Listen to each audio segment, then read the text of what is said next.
Alhamdulillah, Subhanallah, walhamdulillah, la ilaha illallah, Allahu Akbar, Subhanallah, walhamdulillah, Subhanallah, walhamdulillah, la ilaha illallah, Allahu Akbar, Subhanallah, walhamdulillah, Subhanallah. Bismillahirrahmanirrahim. Wa indahum qasiratut tarfi 'ain. Rabbi shrah li sadri wa yassir li amri wahlul 'uqdatam min lisani yafqahu qawli. Rabbi zidni ilma warzuqni fahma. என் பெருமானார் ரசூலுல்லாஹி கரீம் ஸல்லல்லாஹு அலைஹி வஸல்லம் அவர்கள் மீது ஸலவாத்தை சொல்வோமாக. அல்லாஹும்ம ஸல்லி அலா முஹம்மது அல்லாஹும்ம ஸல்லி அலைஹி வஸல்லிம். அல்லாஹும்ம ஸல்லி அலா முஹம்மது அல்லாஹும்ம ஸல்லி அலைஹி வஸல்லிம். அல்லாஹும்ம ஸல்லி அலா முஹம்மது அல்லாஹும்ம ஸல்லி அலைஹி வஸல்லிம். அல்லாஹும்ம ஸல்லி அலா முஹம்மது யா ரப்பி ஸல்லி அலைஹி வஸல்லிம். அந்நாதம் குடும்பத்தார்கள், தோழர்கள், இமாம்கள், பெரியோர்கள், நாதாக்கள், ஷேக்மார்கள், குறிப்பாக நம்மவர்கள் அனைவர்கள் மீதும் உலக மக்கள்கள் அனைவர்கள் மீதும் அல்லாஹ்வின் சாந்தியும் சமாதானமும் கருணையும் ஈடேற்றமும் என்றென்றும் இறங்கிக் கொண்டே இருக்கட்டுமாக. அல்லாஹ்வின் நல்லடியார்களே, அருமை பெரியார்களே, காதலர் தினம் ஒவ்வொரு ஆண்டுகளும் வந்து கொண்டுதான் இருக்கின்றது. எதை பற்றி நாம் சொல்கின்றோம்? ஷஅபான் பிறை 15 பற்றி சொல்கின்றோம். இறைவனோடு காதல் புரிவது, இறை தூதர் மீது காதல் புரிவது, இது ஆண்டுதோறும் நமக்காக வரக்கூடிய நாள் தான் ஷஅபான் பிறை 15. ஆனால் உலகம் வேறு விதமாக சென்று கொண்டிருக்கின்றது. அதை பற்றி நாம் யோசிக்க வேண்டாம். நாம் படித்த நோக்கம் என்ன? யாரை விரும்புவது, யாரை நேசிப்பது, யாரை அன்பு கொள்வது என்பது இஸ்லாம் அழகான முறையிலே கோடிட்டு காட்டியிருக்கின்றது. ஏனென்றால் இறைவனை நாம் நேசிக்க வேண்டும், அன்பு செலுத்த வேண்டும். அடுத்ததாக இறை தூதரை நாம் நேசிக்க வேண்டும், அன்பு செலுத்த வேண்டும். நம்மை படைத்த இறைவனுக்கு அடுத்து நம்மை படைத்த தாய் தந்தையர்கள், குடும்பத்தார்கள், உற்றார் உறவினர்களை நேசிக்க வேண்டும். மற்ற நேசிப்பெல்லாம் இந்த உலகத்தோடு அழியக்கூடிய ஒன்று என்று இஸ்லாம் அழகான முறை சொல்லி காட்டுகின்றது. ஏனென்றால் இறைவனோடு காதல் புரிவது அதுதான் உண்மையான நேசமா இருக்கின்றது என்று இஸ்லாம் அழகான முறையை கோடிட்டு காட்டுகின்றது. நீங்கள் அன்பு செலுத்த வேண்டுமென்றால் இறைவனோடு அன்பு செலுத்துங்கள். அழியக்கூடிய இந்த காதலாக இருக்கக்கூடிய இந்த தினமாக இருக்கக்கூடிய இந்த பிப்ரவரி 14 அது அல்ல, ஷஅபான் பிறை 15 இதுதான் நமக்கு உண்மையான உச்ச காதலர் தினமாக இருந்து கொண்டிருக்கின்றது. ஏனென்றால் ஹாமீம் வல் கிதாபில் முபீன், தெளிவான இவ்வேதத்தின் மீது சத்தியமாக அல்லாஹ் சொல்லி காட்டுகின்றான். இன்னா அன்ஸல்னாஹு ஃபீ லைலத்தின் முபாரக்கத்தின் இன்னா குன்னா முன்திரீன், நிச்சயமா நாம் அதனை பாக்கியம் பெற்ற இரவாக்கினோம். அந்த இரவிலே நிச்சயமாக அச்சம் காட்டி எச்சரிக்கை செய்யக்கூடிய குர்ஆனை இறக்கப்பட்ட ஒரு நன்னாளா இருந்து கொண்டிருக்கின்றது என்று அல்லாஹ் அந்த ஆயத்திலே சொல்லி காட்டுகின்றார். ஃபீஹா யஃப்ரகு அம்ரின் ஹகீம், அதில் முக்கியமான ஒவ்வொரு விஷயங்களும் தீர்மானிக்கக்கூடிய நாளாகவும் இருந்து கொண்டிருக்கின்றது.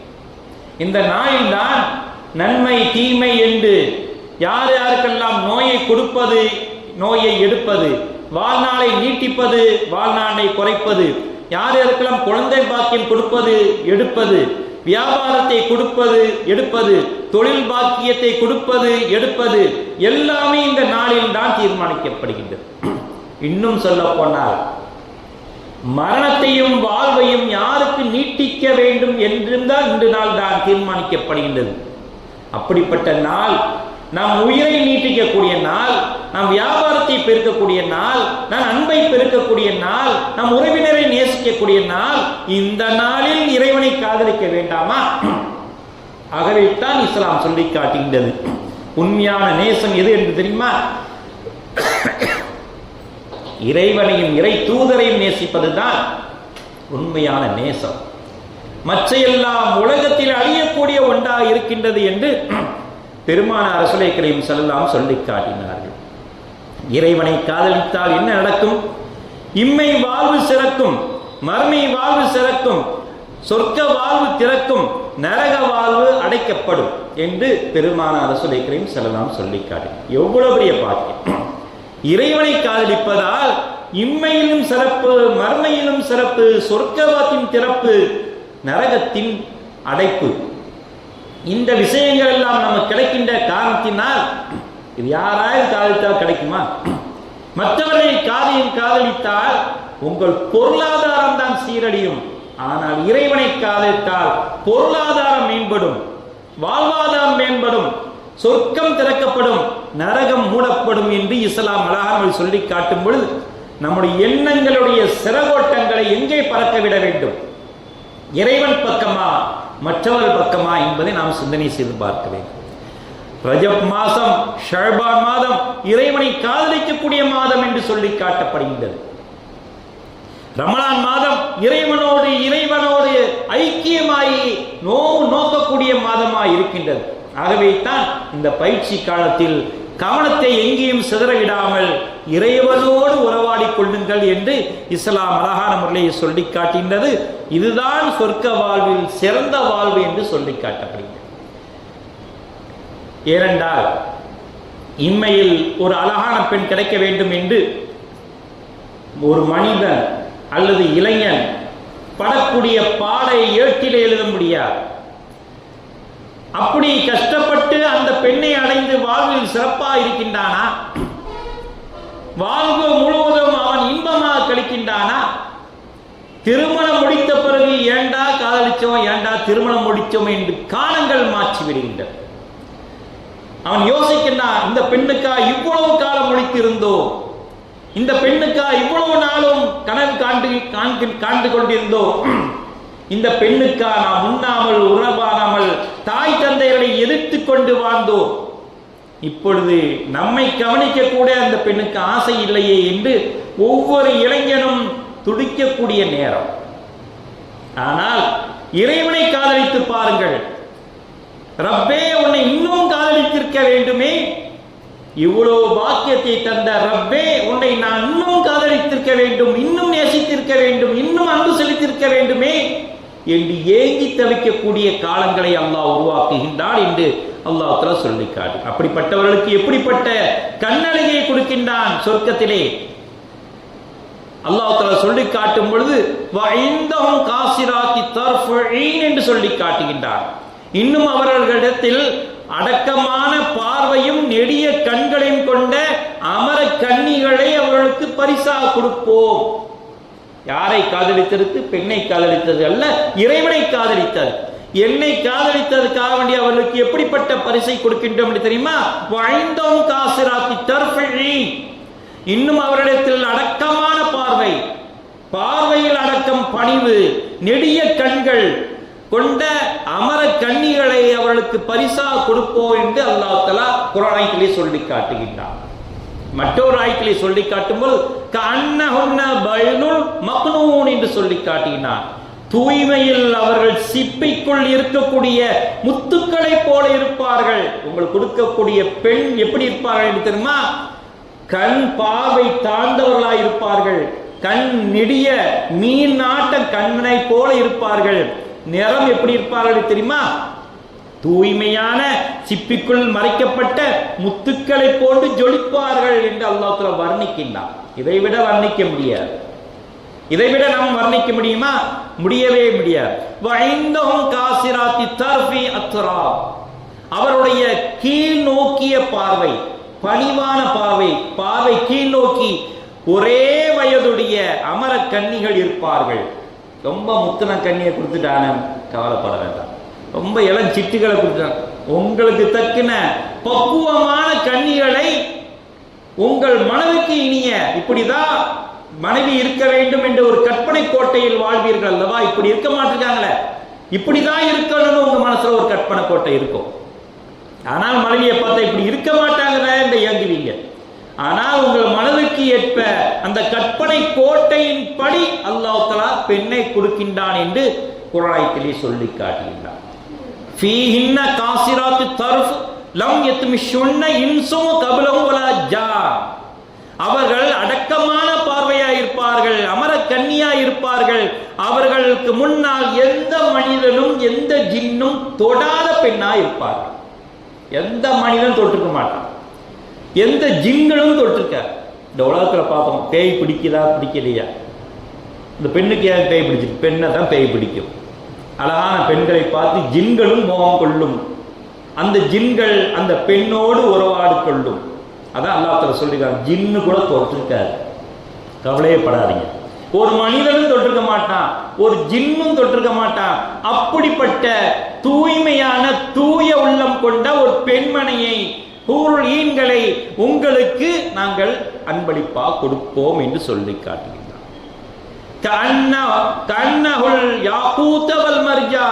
மற்றொரு ஆயத்திலே சொல்லி காட்டும்போது அவர்கள் வெண்முத்தை போன்று பவளத்தை போன்று இருப்பார்கள். பவளம் போன்று செக்க செவேண்டு வெண்முத்தை போன்று வெண்மை கலந்த நிறங்களில் அவர்கள் ஜொலிப்பார்கள்.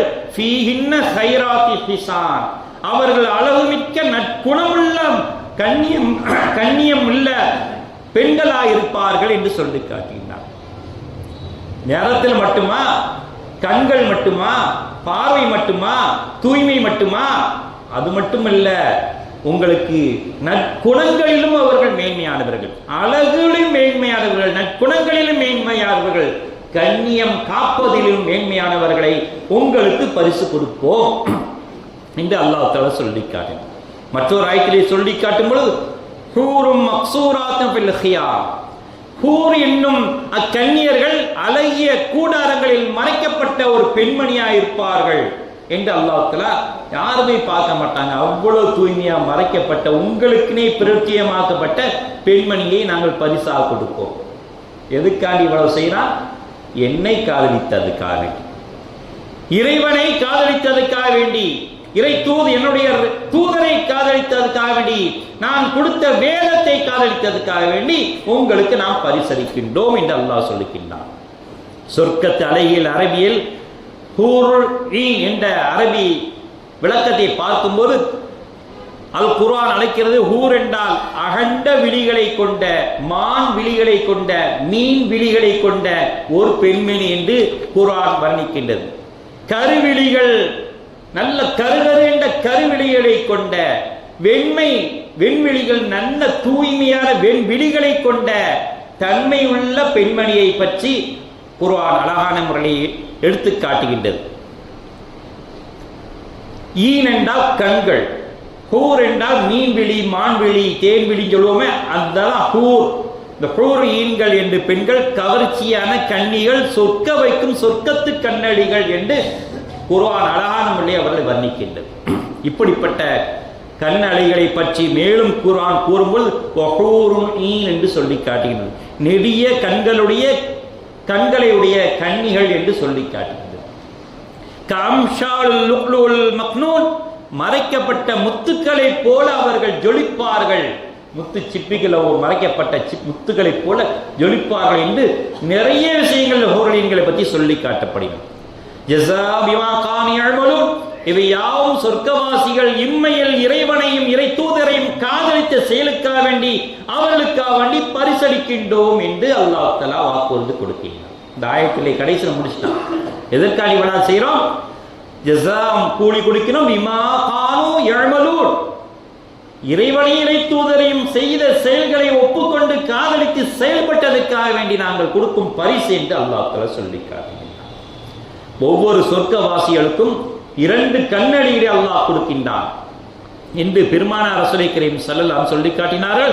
அபூ ஹுரைரா ரலியல்லாஹு தஆலா அவர்கள் அறிவிக்கின்றார்கள், 2 பெண்மணிகளை அல்லாஹ் தஆலா பரிசளிக்கின்ற ஒவ்வொருவருக்கும் சொர்க்கவாசியில் மிக குறைந்த அமலுடைய பற்றி கேட்கப்படுகின்றது. இவர் குறைஞ்சதான் அமல் செஞ்சிருக்கார், இவருக்குமா?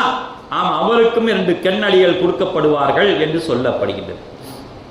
அவரிடம் வந்து எல்லா மக்கள் எல்லாம் சொல்வார்கள், மனிதர்கள் பற்றி மாநபி பெருமானார் ஸல்லல்லாஹு அலைஹி வஸல்லம் இந்த குறைந்த நன்மைகள் செய்த மனிதர்களை பற்றி மாநபி ஸல்லல்லாஹு அலைஹி வஸல்லம் அவர்கள் கூறி செல்கின்றார்கள். அவர்கள் சொர்க்கத்தில் நுழைகின்ற பொழுது அப்பொழுது அவர்களை பற்றி மலக்குமார்கள் சொல்வார்கள், கண்ணளிகள் உங்களுக்கு பரிசாக கொடுக்கப்படுகின்றது. அவர்கள் அழைப்பார்கள். எப்படி அழைக்கின்றார்கள்? இறைவனையும் இறை தூதரையும் போன்றவர்களாக, எல்லா புகழும் இறைவனுக்காகவே இருக்கும். நீங்கள் இம்மையிலே அல்லாஹ்வை காதலித்ததுக்காக வேண்டி, இறை தூதரை காதலித்ததுக்காக வேண்டி உங்களை நாங்கள் காதலிக்க வந்திருக்கின்றோம் என்று கூரணியின் பெண்கள் 2 பெண்கள் அவர்களை சூழ்ந்து நிற்பார்கள் என்று பெருமானார் ஸல்லல்லாஹு அலைஹி சொல்லி காட்டினார்கள். அப்பொழுது நம் மனிதர் என்ன சொல்வார் தெரியுமா? எனக்கு கிடைக்கின்ற பாக்கியம் வேறு யாருக்குமே கிடைச்சிருக்க. இப்படிப்பட்ட அழகான பெண்மணி, இவ்வளவு அழகான இடம், இவ்வளவு சொர்க்கம், இப்படிப்பட்ட பாக்கியத்தை விட யாருக்குமே கிடைத்திருக்கின்றது. அப்படி என்ன நான் நன்மை செய்து விட்டேன் என்று இயங்குவாராம். இது குறைந்த அமல் செய்தவருக்கு கிடைக்கும் பரிசு. மிக பெரிய அமல் செய்தவர்களுக்கு எவ்வளவு பெரிய பரிசு கிடைக்கின்றது என்று சிந்தனை செய்து பார்க்க வேண்டும்.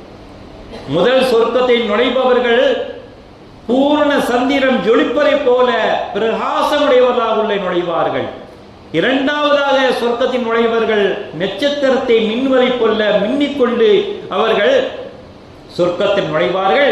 அந்த சொர்க்கத்தில் நுழையக்கூடிய மனிதர்கள் மலம் ஜலம் கழிக்க மாட்டார்கள், எச்சி துப்ப மாட்டார்கள், தும்ம மாட்டார்கள், சளி தொந்தரவு அவர்களுக்கு கிடைக்காது. அவர்கள் சீப்பக்கூடிய சீப்பு இருக்கின்றதே தங்கத்தால் கொடுக்கப்படும் என்று சொல்லிக்கிட்டார். அவர்கள் வேர்வை கூட கஸ்தூரி மணமாக வேர்வை கொட்டும். நறுமண புகை அகில்கட்டைகளை கொண்டு புகை மூட்டப்படும். அவர்கள் அறை முழுவதும் புகை மூட்டப்படும். அவர்களுக்கு துணைவியாக கண்ணலைகளை அழைத்து வரப்படும் என்று பெருமானார் ஸல்லல்லாஹு அலைஹி வஸல்லம் சொல்லி காட்டினார்கள். அவருடைய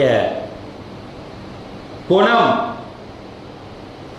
பெருமானார் ஸல்லல்லாஹு அலைஹி வஸல்லம் குணத்தை போல, அவருடைய உருவம் ஆதம் அலைஹிஸ்ஸலாமுடைய தந்தையின் உருவத்தை போன்று எல்லோரும் இருப்பார்கள் என்று முஸ்லிம் கிரந்தத்திலே 54:50 என்ற ஹதீஸிலே பதிவு செய்யப்பட்ட ஹதீஸை நாம் பார்க்க முடிகின்றது.